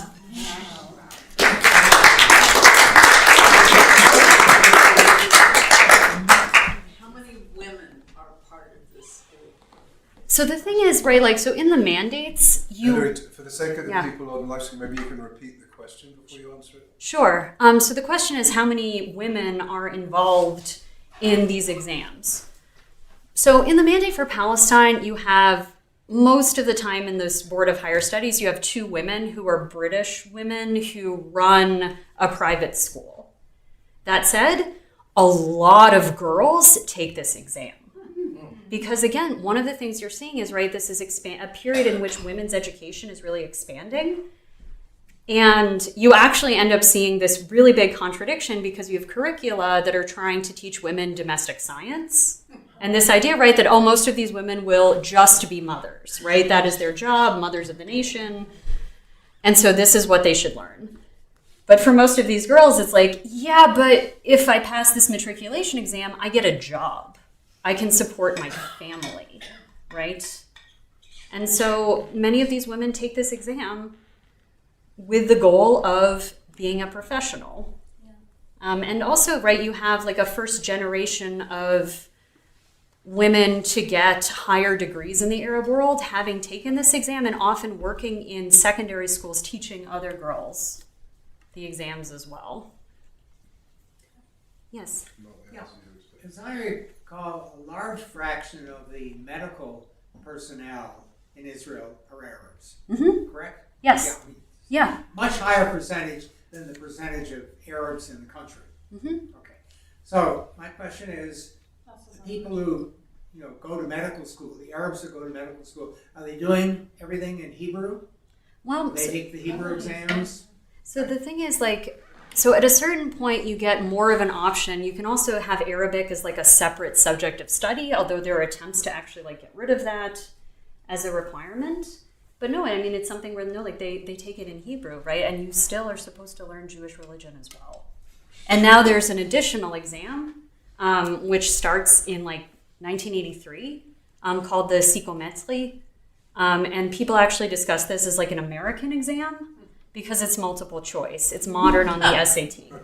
And the idea is this is supposed to measure your aptitude also, right? So instead of the Bagrut, which measures your mastery of knowledge, this newer one is supposed to measure how well will you do in university.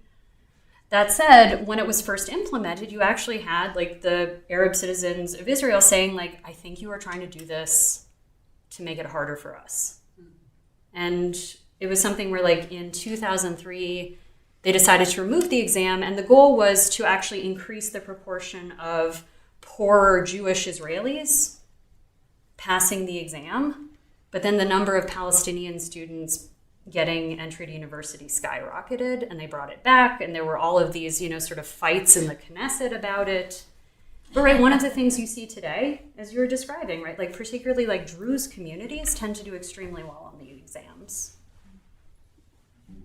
I have a question. I went to school in Israel, and I never learned about the Arab country who lives next door to me. Or vice versa, I know. So, also that's one question. I never learned why they don't include it in the curriculum, number one. And number two, I was in schools in the Palestine area. And they are lacking all the time teachers because of the cross-border. They don't have teachers to teach the kids. And that's a big crisis there. It's a huge crisis. Because I was a school teacher myself, my career was starting as a school teacher. So I think that it's really bothered me quite a bit. Why they don't let teachers to go across the border fast enough in order to teach young kids. So the politics in Israel involved in that education all the time, including, I'm asking my sister, she lives in Israel all her life, and I asked her, do you invite sometimes an Arab? No. You know what I mean? This is the same attitude that Israeli has. So how do you know about some neighbors who next door to you? What year did you start teaching, Esther? What? What year did you start teaching?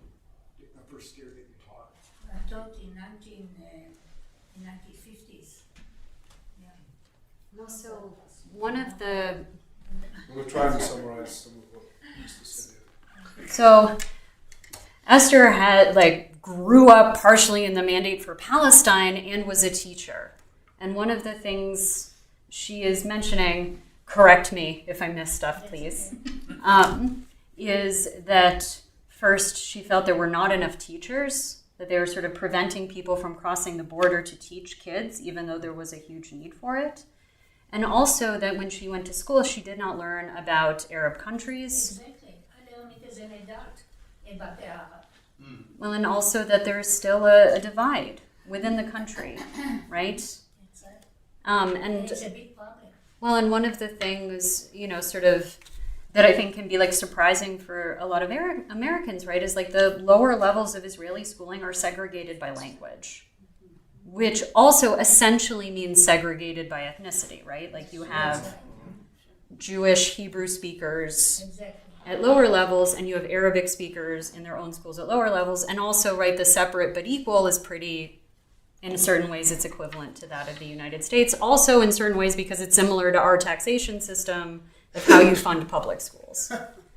So that said, there are some schools, particularly like the Yad B'Yad schools. Yeah, that's I supporting them. Actually, I worked in my sabbatical year. Oh, good for you, right? So these are schools that are trying to bring people together, but again, it's something where people choose to have their kids go there, right? So it is like you are making the choice that you think your child should study with people of the opposite group. So it's a pretty self-selecting group of people who do it. Also, those schools have been targeted in price tag attacks as kind of, sort of an example of too much Arab-Jewish cooperation within the state. Exactly. That said, universities still teach in Hebrew. So one of the problems you run into at these schools is that all of the Arab children know Hebrew. Jewish children do not know Arabic by and large. Again, sometimes they might, particularly if their family was from the Middle East, if they have a grandparent who speaks Arabic, but most of the time they don't. And sort of that's one of the problems with how those schools run sort of on a practical level. And I found that more Palestinians talk Hebrew than Israeli talk Arabic. Yes. More Palestinians, they need to speak Hebrew, right? It is the language of the state. Exactly. Mm-hmm. First of all, I'm very surprised, pleasantly surprised. I wouldn't have thought a talk about standardized testing in the Mideast would be as interesting as Thanks. I know, I was worried about the time. I Teased was us. I am a teacher. I've been retired, but I taught for 35 years. And I always would say when we would talk about school boards and who makes decisions and about testing, that you test what you value. And in such disparate communities, what an awful message to be sending.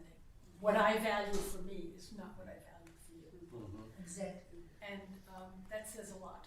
Well, and one of the things, so the question is kind of about how standardized testing tends to measure what the people creating the tests value. That's right, yeah. So one of the interesting things in the early years of the State of Israel, right, was there was this concern because the people who are involved in education, they tend to be Ashkenazi, right? And so they tend to be coming from a German, a Polish, right, a Russian system of education. And so this meant kind of, partially, I think this may have contributed to the not learning about Arab countries, right? The idea that you are part of German, you are part of the West, you are part of Europe, that's the history that's yours that you should learn, right? Not, and there was a school of Oriental studies at Hebrew University, but it's at a higher level, not as a grade student. That said, in the 1950s, one of the other concerns of sort of the Ashkenazi leaders in education was this huge influx of Mizrahi Middle Eastern Jews. Mm-hmm. And their assumption was that, well, they're more similar to Arabs, so they must be more backward. And so one of the things they do is they designate them as, Tenei Tipuach, in need of special treatment. Yeah. And so they would shunt them away from this academic exam towards vocational training. Because again, this school system, it's a way of sorting your population as well. Any other questions? Yeah. Can you talk about the UNRWA schools and how this is all in the mix? The what schools? The UNRWA. So this is the United Nations Relief Works Project. I always forget the acronym, but it's for Palestinians and refugees. But again, it's run by the Refugee Agency of the Near East. And then, so, right, one of the things, sort of at the end of the Mandate for Palestine, the Mandate for Palestine is not majority Jewish. After 1948, that territory is. Yeah. So you have this huge sort of Palestinian population in the surrounding areas, right? And so then this question becomes, what are those governments going to do with it? And also, how do you educate people? So you have this agency that is set up, and one of the main things it does is provide education. Now, in this agency, also, you have that same fight over vocational versus academic, right? In part because it's getting funding from the United States, but also because of these fears of political unrest. So there's one of the things, and I look at their documents, right? Like their policy documents, the things they were concerned about at this early period, and they're like, if we teach these people to be doctors, there won't be enough people to employ them. And again, then they will be a sort of a problem politically. And again, sort of in these countries, right, like you have this like large destitute refugee population who've lost their immovable property.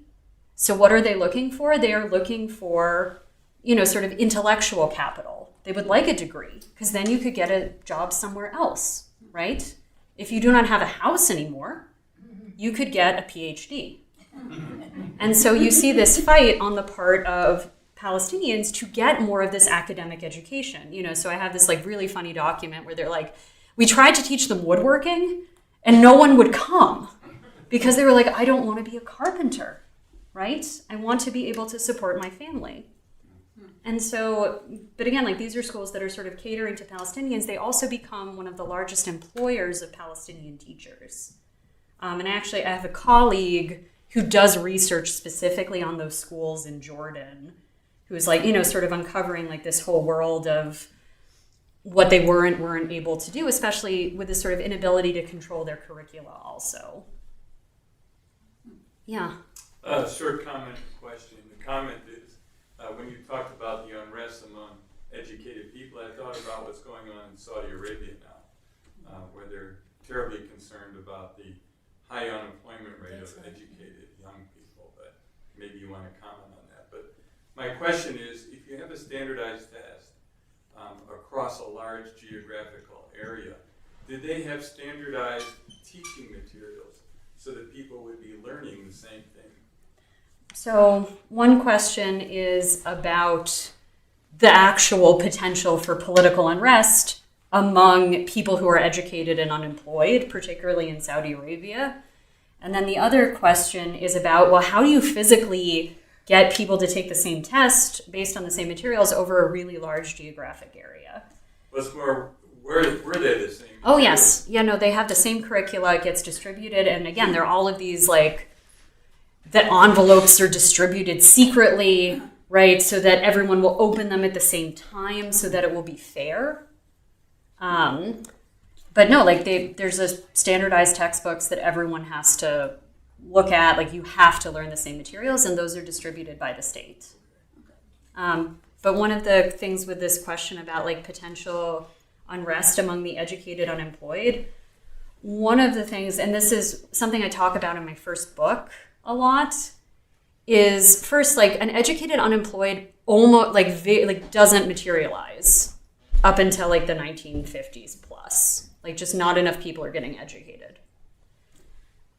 Also, what this paradoxically means though is you do get rebellions, but on the part of people who are excluded from these educational systems, right? So that Palestinian revolt I mentioned, this is coming from people in villages and they don't have, you have like a school where 50% of kids trying to get into the school are denied because there isn't space.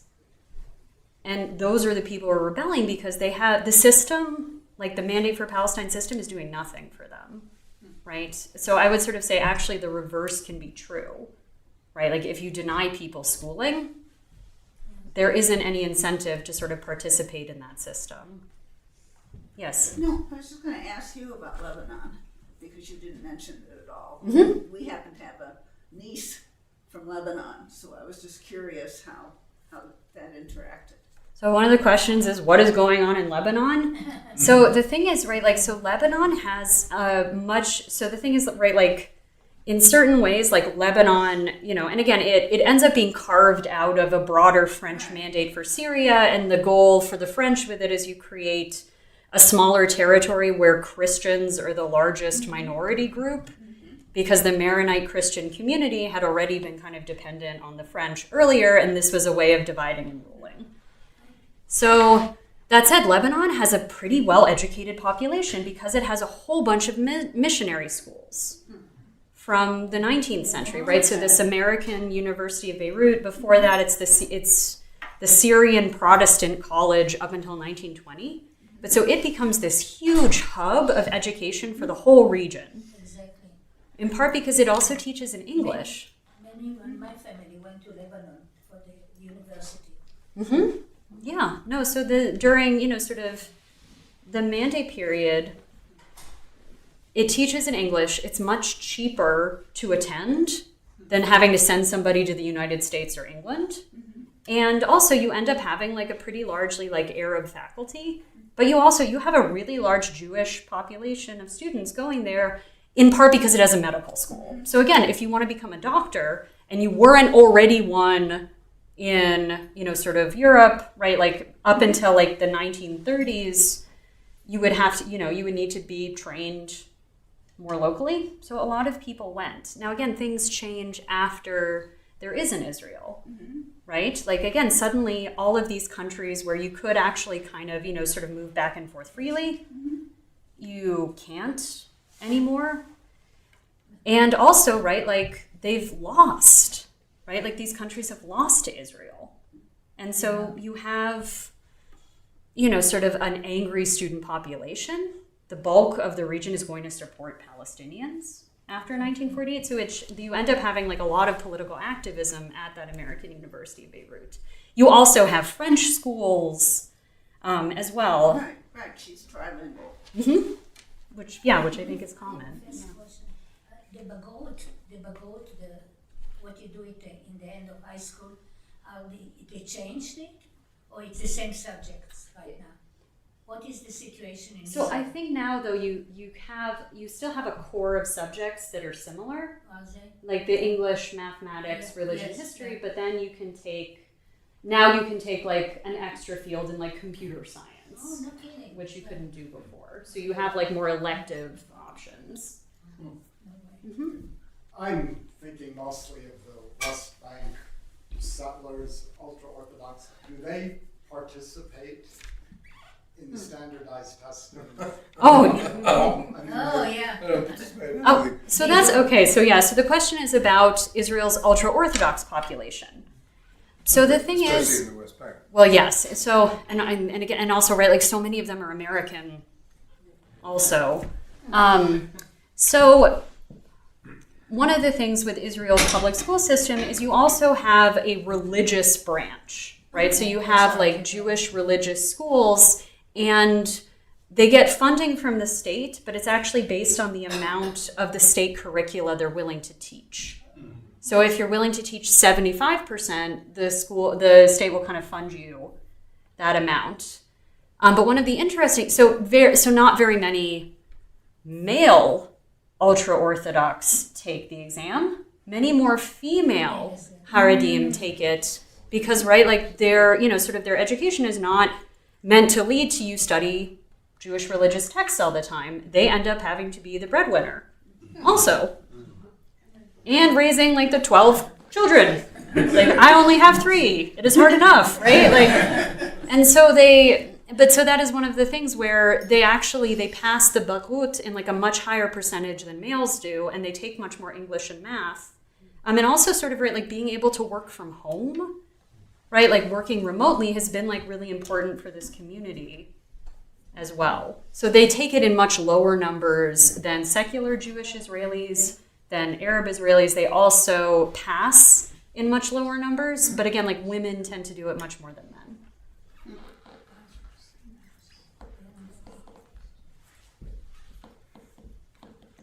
Can I ask you a ridiculous question? Yes. Because I've been thinking so much about this recently. As a historian, it's a stupid question.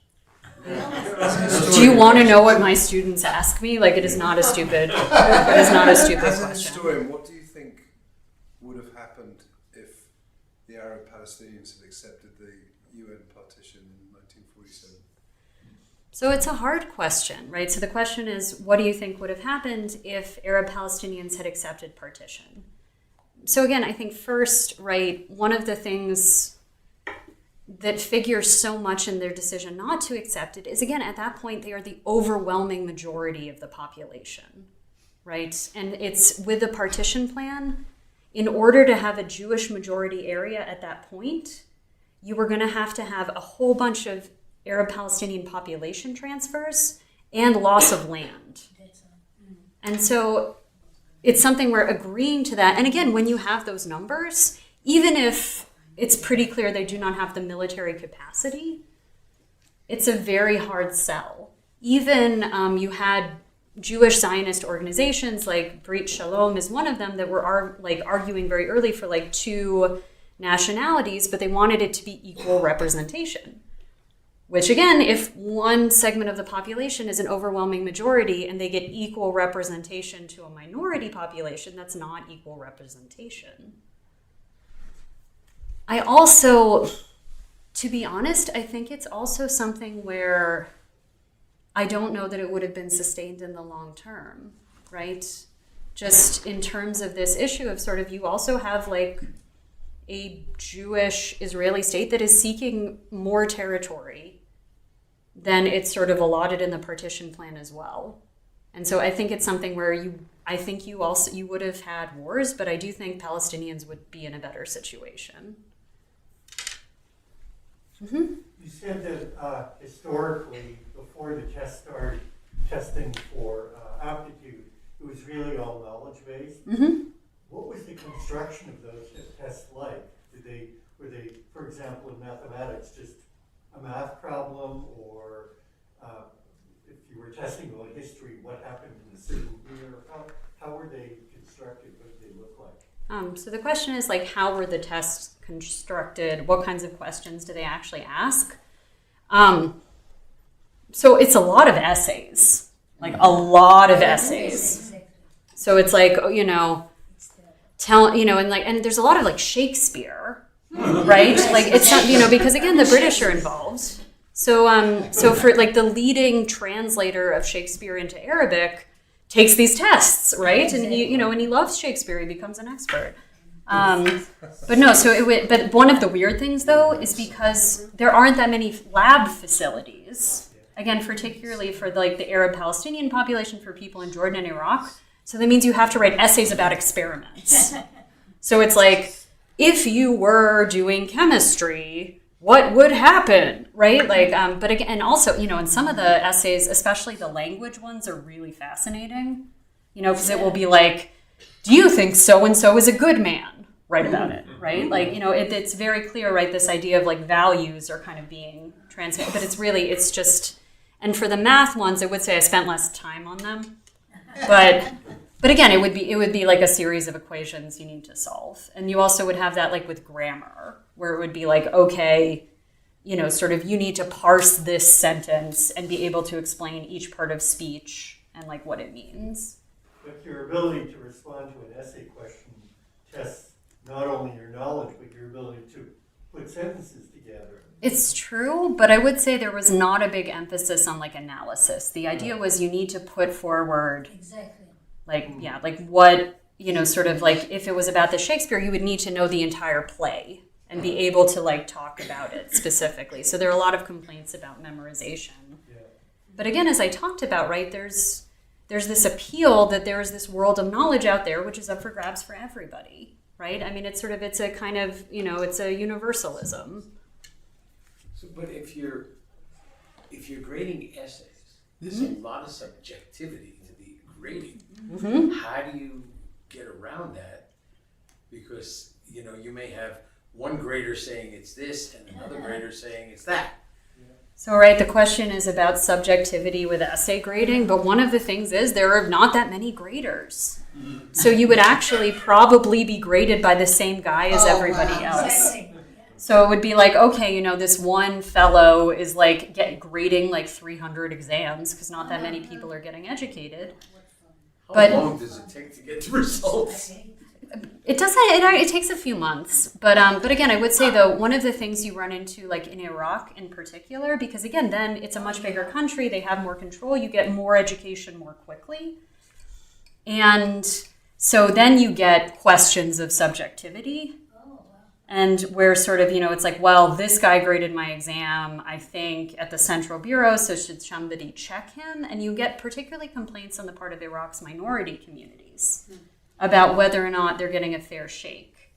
So I interviewed a Jewish fellow in Israel who was Iraqi, and he remembered, sort of he got a really good grade on the exam, unlike the Iraqi baccalaureate, but he was told he couldn't go to med school. He had to go be a teacher. And he went to his principal and said, look, like I got an 88, right? And they were like, oh my gosh, I'm so sorry. There must be some mistake. What is your name, my son? And he says, Yeheskel. And they say, oh, that's why. And again, this is like in the 1940s in Iraq when you do have, sort of like rising like anti-Semitism. But again, the complaint isn't the grading of the exam. It's not recognizing that grade in the same way. Well, I think maybe we brought us to a close.